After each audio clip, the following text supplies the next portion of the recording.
किसान भाइयों, ये हमारे फागन का पौधा है। करीबन 1 महीना पहले बोया था। इसमें हमने मक्का के दाने डाल दिए थे। ज़्यादा नहीं, ये कोई 4.5 बीघे खेत है। इसमें 2 किलो मक्का लाया था मैं। और ये हमने दाने वैसे चुभवाए थे 2-2, 2.5 फुट पे। वैसा गिरते हैं तो ज़्यादा गिर जाते हैं, क्योंकि हमने तजुर्बा किया। जैसे ही गेहूँ पकते हैं, अप्रैल शुरू होते ही जई वगैरह बरसीम ख़त्म होने लगती है, तो डंगरों ढोरों की आदत बिगड़ी रहा हरा खाने की। वो एकदम बंद हो जाए तो सूखा भूस नहीं खा पाते, तो एकदम डंगर हार जाए और दूध के पशु का दूध घटता है। तो इसके लिए हमने 2-3 साल से तजुर्बा किया है। मक्का चारे वाली गन्ने में डाल दो फागन के में, लेकिन ध्यान ये रखना है ये छिद्दी बोनी है, वरना ताकत खींच लेगी। अब देखिए, एक पेड़ ये है, एक ये रहा, मतलब दूरी दूरी पे रखे हमने। कुछ भाई डाई में मिला कर डाल दें, कई बार वो ज़्यादा गिर जा बीज। अब ये 2-2.5 किलो बीज 4.5 बीघे में पड़ा है, सीधा सीधा आपको दिखाई दे रहा है। अब हमने इसे पानी दिया, 2 बार जुतवा दिया कंटीमीटर से।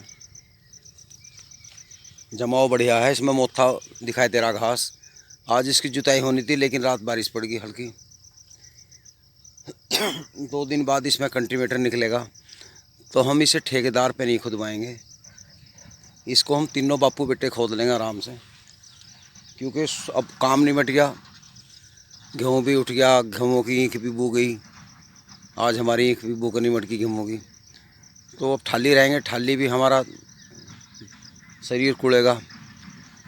तो सुबह आओ 6 बजे, 9 बजे तक 3 घंटे नॉन स्टॉप फावड़ा बजाओ, अपने खेत में काम करो। धूप मत निकलने दो। 9 बजे काम बंद, बिल्कुल पैकअप, और एकदम अपने घर जाओ, नहा धो, आराम करो दोपहरी में। और क्योंकि ठेकेदार जो हैं इस मक्का को नहीं छोड़ने के, इसे काट के गिर देंगे फावड़े से, सारी मेहनत बेकार जाएगी। और जो ये घास इसकी जड़ में है, इसे नहीं निकाल लेंगे। ये देखिए, हम इसे क्या करेंगे, 10 फावड़े मार दिए, इस घास को पाड़ेंगे, छत्ती को हिलावेंगे, पीछे रख देंगे, भले काम कम चलो। जैसे ये 20 खूड़ का यहाँ तक एक क्यारा है, इसको खोद देंगे 2 दिन में, 3 मंड के आराम से। 3 क्यारे इस खेत में, तो 5-6 दिन में सारा खुद जाएगा बड़े आराम से। एक खुदाई काफ़ी है इसके लिए। मक्का के जो बड़े बड़े पेड़ हमारी 3-4 दिन की जई रह रही और अभी गोड़ा भी चल रहा, 1 हफ्ते में ईख भी निमट जाएगी। तो उसके तुरंत बाद हमारी मक्का स्टार्ट हो जाएगी। इसमें से 1 बोझ ले जाओ या 2 ले जाओ, और इसे भूस में मिलाओ, पशुओं को खिलाओ। अब देखिए, ये भी हमने ऐसा बोए थे 1 दिन का फ़र्क है। हमने ये क्यारा बाद में बोया, ये कुछ छोटा है। ये 2 दिन पहले बोया, पुनीत बबलू ने चोप दी दाने। ये ऊंचा है इससे भी, तो आगे पीछे बोने से आगे पीछे ही कटेगा। पहले इसके निकाल लेंगे मक्का, फिर इसका नंबर आएगा, फिर थर्ड वाले का आएगा, और साथ के साथ खुदाई होती रहेगी। इसमें भी हम एक काम करेंगे, जो पेड़ बड़ा है मक्का का, सिर्फ उसी निकाल लेंगे, छोटे को छोड़ते रहेंगे, तो हमारा चारा भी चलता रहेगा। और मेरा तो कहना यह है, जो किसान है, खेती कर रहा है, वो कुछ क्या करते हैं, उठते ही साई बधाई ले लें बाहर के, घर से ठामे मोटरसाइकिल भाग जाओ। ऐसा नहीं होना चाहिए। अपना काम करो, सुबह उठो, अपने खेत तो पाओ, जो भी करना है काम करो। पत्ती फैलाने का काम है, खुदाई का काम है, खेतों पे घूमने का काम है, जो भी है काम अपने जो लायक है उस काम को करो। उसके बाद में 9 बजे घर जाओ, थोड़ा रेस्ट करो। नाश्ता खेत में मंगा लो, बालक ले आऊँगा कोई। मेरा तो नाश्ता खेत में आ जाता है, क्योंकि 9 बजे तक भूख के पेट फावड़ा नहीं बजता। 6 बजे मैं आ जाता हूँ, 7 बजे लेके मेरा नाश्ता आ जा कोई सा लड़का। और मुझे ये भी नहीं कि बालक भी खुदवा में, मैं हर साल 5-4 बीघे खोदने की कोशिश करता हूँ, उससे शरीर बिल्कुल फिट रहता है। उसके बाद मैं अपना कहीं भी घूम आओ, 2 घंटे आराम कर लो, और अब तो वैसे भी लॉकडाउन चल रहा है, घर पे ही आराम करना है, पड़े पड़े भी दही ख़राब हो जा। तो दोस्तों, मेरी बात अच्छी लगी हो, वीडियो अच्छी लगी हो तो औरों को भी शेयर करना। मैं एक चीज़ और दिखा रहा हूँ आपको, देखो उधर बड़ी है, इधर छोटी है। ये लास्ट वाले दिन हमने भी चोप बांधा है ऐसे। तो जैसे जैसे चलते रहे वैसे वैसे ही खोदती चली आई। ये और छोटी है। और फिर हमारा बीज कम रह गया था, सब बढ़ गया। ये हमने छोड़ दिया इधर, ये बिना इसके खड़ी है। कुछ मेरे भाई कहते हैं कि मक्का बोने से खेत में कमजोरी आती है।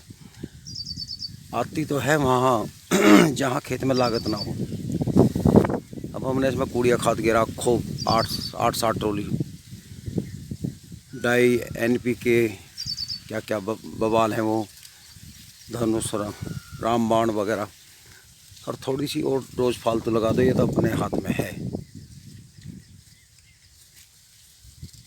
क्योंकि चारा भी तो चाहिए पशुओं के लिए। और इस बहाने से अपने खेतों पे आने का मौका मिल जा। भाई देख, गांव में रहना तो मोल का दूध पिया नहीं जाता, ना मिलता। गांव के दूध या दूध लावे काट के। अब गांव में जब दूध या दूध काटेगा, वो किस किस की भैंस का ठंड होगा। वो गोबर में सनरी, पेशाब में पूँछ भंडरी, वो दूधिया का बीमारी की कनपटे पे, और उसके छिंटे बाल्टी में पड़ेंगे। फिर एक वो मवेशी का तेल लगावे बाद में झाड़ू मारने का, उसे भी रगड़े, वो भी सारा नुकसान ही देता होगा। तो भाइयों, पता नहीं किसी की भैंस मैल मारी है। देखो एक बात और है, जिसकी भैंस बीमार हो जाए ना, वो दूध ना पी के दूधिया को दे दे। मैंने बहुत किस्से देख लिए। उनको चलो इसे क्या पीएंगे, बीमार है, और को दे दो। और दूधिया धैड़ पैड़ ले गए, और उससे हम मोल को दूध ले रहे। देखो शहर वाला की तो मजबूरी है, लेकिन जो गांव में है, किसान है, मजदूर है, अपना एक भैंस या एक ज़रूर पशु रखें दूध का। आजकल क्या है, ये रिफाइंड, ये दूध घी नकली, वह विश्वास नहीं करने के। बाबा रामदेव का 550 या 550 के आसपास है 1 किलो घी। मैंने अब के लड्डू बनवा लिए कणी के, मुझे आदत है कणी के लड्डू खाने की। जाडों में सुसरी खांसी होगी, फ़ायदा नहीं दिया। अब बाबा कितना ही रंभाव के, मेरा तो असली है, होगा असली, लेकिन खाने के बाद पता लगा, हमारा शरीर बता दे हम क्या चीज़ खा रहे हैं। तो मेरा स्वास्थ्य बढ़ने की बजाय और माइनस में चला गया। इसलिए मैंने बाबा का भी अब लेना बंद कर दिया। भैया अपने घर का घी रखो, अपनी भैंस बांध लो, गाय बांध लो। लोग अखबार में आया करे था, देसी घी मत खाओ, जहर है, गाय के दूध में जहर है। अरे अब कंपनी वालों ने प्रचार करा दिया इन डॉक्टरों को पैसे दे दे के, समझे भाई। आज भी मर्सिडीज में घूम रहे हैं जो नकली घी बेच रहे हैं। हम उस नकली को खा गए, डॉक्टरों के लाइन में लग रहे हैं। देखा, वो ना खाता रिफाइंड को बिल्कुल भी, जो बना रहा वो तो हमें दे रहा पब्लिक को मरने की नहीं। तो भैया देसी घी खाओ। पहले हमारे बुजुर्ग थे, देसी घी खावे थे, कोई भी हार्ट अटैक होकर नहीं मरा। ये मेरा दावा है। मैं एक मिसाल है हमारे सामने। हनुमान पहलवान थे, मैंने सुना बेचारों का एक्सीडेंट हो गया, डेथ हो गई थी उनकी। 85-90 साल के थे। यूँ था पेपर में कि 1 किलो घी रोज़ खाते थे। वो कैसे हजम करते थे, सारे दिन चेल्लों के गैल में कुश्ती करना। तो उनका हार्ट अटैक नहीं हुआ। देखो सब समय एक्सीडेंट हो गया, वो अलग बात है। लेकिन हमारे भी कई बुजुर्ग, एक हमारे बुजुर्ग थे, चाचा थे, वैसे रिश्ते में बापू कहते थे। हम गांव में सब, पूरा गांव बापू कहते था, ठाड़े से परिवार में थे हमारे। तो वो लास्ट तक घी दूध में छोंक के पीवे थे, उनकी खुराक थी वो। और मैं एक बात और बता दूं, किसका अगर लीवर ख़राब हो या कब्ज रहता हो, वो दूध में घी डाल के, मतलब छोंक कर उसे पीवे, तो हमारी जो आँत है ये चिकनी हो जा, बिल्कुल पेट साफ होगा। आप सब्जी में घी डाल लो, रोटी चुपड़ लो, कब्ज करेगा। दूध में डाल के पियो, गरम गरम में शक्कर घोल लो, हाजमा करेगा। 4 बजे डांक मारोगे खाट पे से। वैसे तो ठाई से उठता नहीं कोई, लेकिन जब पेट में बादल से गर जाए ना, तो आदमी 4 बजे लिहाफ फेंक देगा या चद्दर उठ कर भागेगा अंधाधुंध, और अगर कोई लैट्रिन में कोई और होगा ना, उनको कहता है जल्दी हट जाने, मैं क्वाड तोड़ रहा, क्योंकि उसका प्रेशर बन जा। तो भाइयों वो भी जब हमारे बापू जो थे, मैं उनकी बता रहा हूँ, जब उनका लास्ट टाइम आया बेचारों का, बहुत ठाड़े थे, तो 3 दिन तक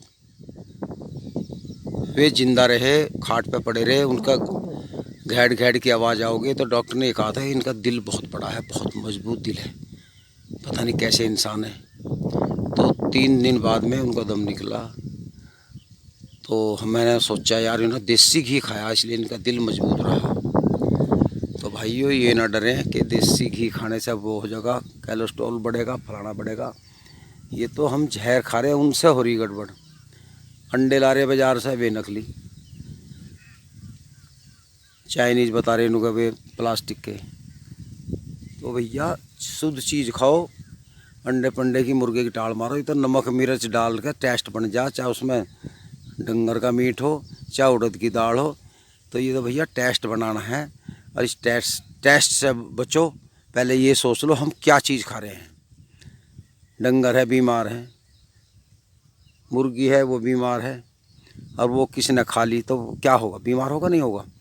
अरे भाई हमारी दाल है, साग है, शुद्ध चीज़ है, इन्हें खाओ। थोड़ा घी के लो 2 चम्मच, आदमी भी मच्छर दिखाई दे जब आदमी छक्के 4 रोटी खा ले। दोस्तों बात अच्छी लगी हो तो लाइक करना, और ज़्यादा अच्छी लगी हो तो 1-2 को शेयर कर देना। और भाई समझ में ना आई हो, बोर हो गए हो, तो भाई राम राम नमस्कार।